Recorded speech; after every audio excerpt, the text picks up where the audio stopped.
Op 7 plekken in Zeeland worden de komende jaren misschien wel staalslakken gestort in het water. De Zeeuwse vissers zijn tegen.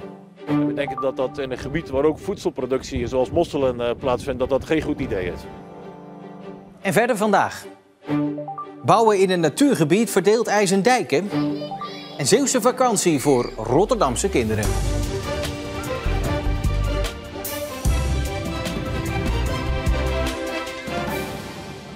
Goedenavond. Volgens wetenschappelijk onderzoek kan het geen kwaad. Het storten van staalresten, ook wel staalslakken genoemd, in groot oppervlaktewater. Maar toch zijn de Zeeuwse vissers er niet gerust op. En dus willen ze nieuwe stortingen voorkomen en hebben ze zich gericht tot het kabinet. Er worden al veel jaren lang hele grote hoeveelheden staalslakken gestort in de Oosterschelde. En we denken dat dat in een gebied waar ook voedselproductie zoals mosselen plaatsvindt, dat geen goed idee is. Deze 7 plaatsen zijn aangewezen om de komende jaren verstevigd te worden. Daarvoor kunnen staalslakken gebruikt worden. Op het land is het gebruik van staalslakken voor een jaar verboden door de minister. In wateren zoals de Ooster- en Westerschelde niet. Want daar zijn de gevolgen kleiner, maar ze zijn er wel. Nou, er kunnen metalen uit diffunderen. En het andere wat er vrij kan komen is dat een soort kalk, waardoor ook de pH van het water omhoog kan gaan. In het algemeen in zeewater gebeurt het niet zo snel. En het heeft eigenlijk mee te maken dat in zo'n Oosterschelde water heb je heel veel waterverversing aan één kant. Aan de andere kant heb je ook een sterke bufferwerking van het zoute water die er eigenlijk voor zorgt dat die pH niet stijgt. Als staalslakken in contact komen met water kan er loging plaatsvinden, waardoor zware metalen vrijkomen die dan weer in het water en de natuur terechtkomen. En dat is precies waarom de vissers zich zorgen maken. Het is een gebied waar voedselproductie plaatsvindt, maar het is ook een natuurgebied. Er is ook recreatie.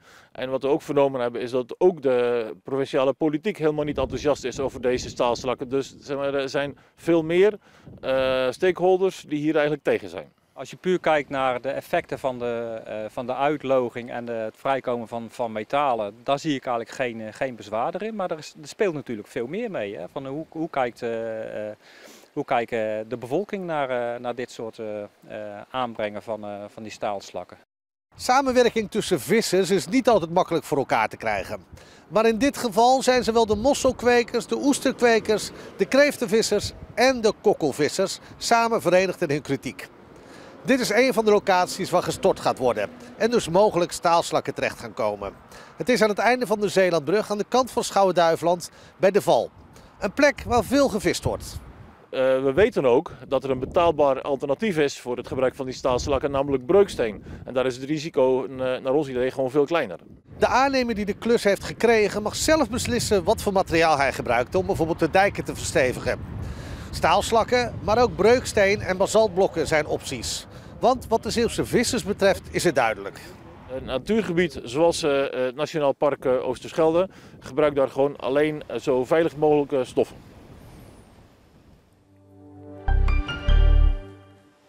De doorsnee Zeeuw verdient het minst van heel Nederland. Dat blijkt uit onderzoek op basis van 1 miljoen loonstrookjes. 3100 euro is in Zeeland het modaal inkomen in het afgelopen kwartaal.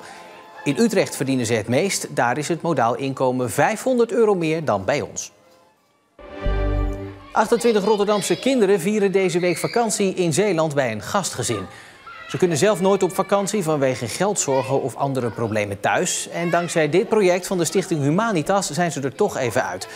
Voor de 9-jarige Jared is het wel goed om een tijdje van zijn zussen gescheiden te zijn. Ik kan niet rusten in de huis door hen, dus nu kan ik nu kan mijn hoofd kalmeren en ja, dat vind ik gewoon goed. En voor de gastgezinnen is het ook een leerzame week. Het is echt een verrijking voor ons gezin. Ook omdat we het goed hebben en dan alles kunnen geven.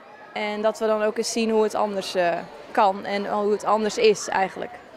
We zeggen wel eens in de maatschappij is het best wel eens moeilijk voor sommigen.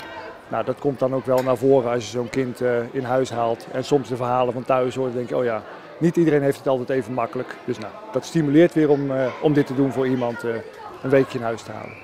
De kinderen blijven nog tot en met zaterdag in Zeeland en gaan dan weer terug naar huis. Na 15 jaar wachten krijgt IJsendijke eindelijk een multifunctioneel centrum tot blijdschap van de inwoners. Tenminste, totdat bekend werd waar het gebouwd gaat worden, in natuurgebied De Vlinder. En dat was nou net niet de bedoeling. Waardeloos. Er is nu over nagedacht. Ja, dat vind ik geen goede keuze en geen goede locatie. Nou, we hebben moeite met sowieso het stukje groen wat dat wegvalt in IJsendijke. Maar vooral ook het stuk doorgaande weg. De bezwaren is in de eerste plaats het groen. In de tweede plaats vraag ik me werkelijk af wat gaat gebeuren met de infrastructuur op het moment dat je hier een centrum wil maken waar eerst zouden er alleen scholen komen. Vervolgens wat een dorpshuisfunctie. Vervolgens komt er een sporthal bij. En misschien komt er nog een zwembad of zo, maar er komt heel veel verkeer. Het MFC moet hier komen, midden in natuurgebied De Vlinder, net links van het bunkerbos. Bewoners waren in eerste instantie blij dat na een jarige steggel de kogel door de kerk is. Maar nu de gemeente Sluis juist voor deze plek kiest, klinkt er protest. Als u ziet hier naar de omgeving, dan ziet u zelf ook dat het een heel mooi natuurgebied is. En er zijn betere locaties voor IJsendijke om een MFC te bouwen. Ja, maar heeft u liever een MFC of hier of helemaal dan geen MFC? Ja, maar ze kan ook ergens anders komen, hè? Dat hoeft hier niet. Sommige bewoners vinden dat er op andere plekken op het dorp voldoende ruimte is voor het centrum. De dorpsraad van IJsendijke is blij dat het MFC er nu eindelijk komt. Maar snapt ook de teleurstelling van de bewoners over de locatie. Nou ja, het is natuurlijk ook jammer. Je ziet hoe mooi het hier is. Dus dat is ook jammer. En we hadden een soort verzoek om een tweede locatie te onderzoeken, zodat er iets te vergelijken viel. Die motie is helaas afgewezen. Dus dat onderzoek richt zich nu alleen op deze locatie. Het gaat de bezwaarmakers niet alleen om het verdwijnen van de natuur op de aangewezen locatie. Ze zijn ook bang voor de verkeersveiligheid. Ja, hierachter ligt een straat die een 90 graden bocht heeft. Ja, ik voorzie gewoon heel veel verkeersoverlast. Maar vooral voor fietsende kinderen. Het is hier echt hectisch. Ze rijden hier echt heel hard. Ja, dus dat is mijn grootste probleem. Ja. Na 40 jaar hier te wonen, weet ik ook hoe het hier werkt in deze straat. Ondanks dat de gemeente geen alternatieve locatie op het oog heeft, moet er dus nog wel veel onderzoek plaatsvinden. Want de verkeerssituatie is hier best problematisch, dus dat zal goed opgelost moeten worden. Er zijn bewoners die zeggen dat hier nog oude stadswallen zouden liggen. Dus archeologisch onderzoek moet gedaan worden. Dat is allemaal belangrijk voordat je een paal in de grond kunt slaan natuurlijk. Dit najaar moeten de onderzoeken zijn afgerond. Ondertussen gaat een groep bewoners bij de gemeente erop aandringen toch nog een alternatieve locatie te zoeken voor het MFC.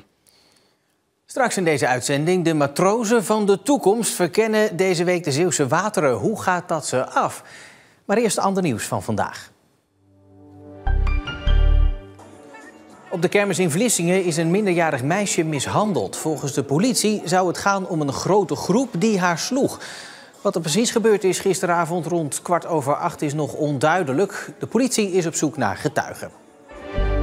Sherin van Anrooy, hier te zien op archiefbeeld, is door haar team Lidl Trek opgenomen in de selectie voor de Tour de France Femme. Voor de wielrenner uit Capelle wordt het haar derde Tour. Eerder dit jaar reed ze al de Vuelta en de Giro d'Italia. De Tour voor vrouwen kent dit jaar voor het eerst 9 etappes en begint zaterdag in Bretagne. Gehuld in een echt matrozenuniform varen 150 kinderen deze week door de Zeeuwse wateren. Op die manier leren ze alles over het werk van de marine. Dat is een leuke vakantie natuurlijk, maar het is ook bedoeld om ze te enthousiasmeren voor dit bijzondere vak. Opkomen 10. Opkomen 10. Dan mag je met het vaarwater brengen recht. En dan pak je gewoon de rode tonlijn op. Ja, is goed. Ja? Doet het helemaal super, jongen.